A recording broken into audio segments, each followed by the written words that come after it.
உலக பட்டினி தினம். பூந்தமல்லியில் தாவேகா சார்பில் விலையில்லா விருந்தகம்.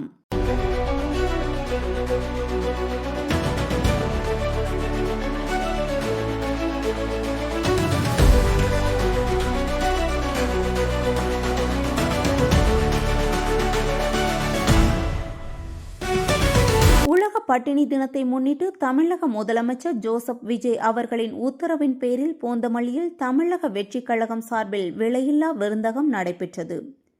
பூந்தமல்லி பேருந்து நிலையத்தில் நடைபெற்ற இந்த நிகழ்ச்சியில் சட்டமன்ற உறுப்பினர் பிரகாசம் சிறப்பு விருந்தினராக கலந்து கொண்டு பொதுமக்களுக்கு அன்னதானம் வழங்கினார். இதில் கழக நிர்வாகிகள், மகளிர் அணி உறுப்பினர்கள் மற்றும் பொதுமக்கள் பலர் கலந்து கொண்டனர். செய்தியாளர் வினோத்குமார்.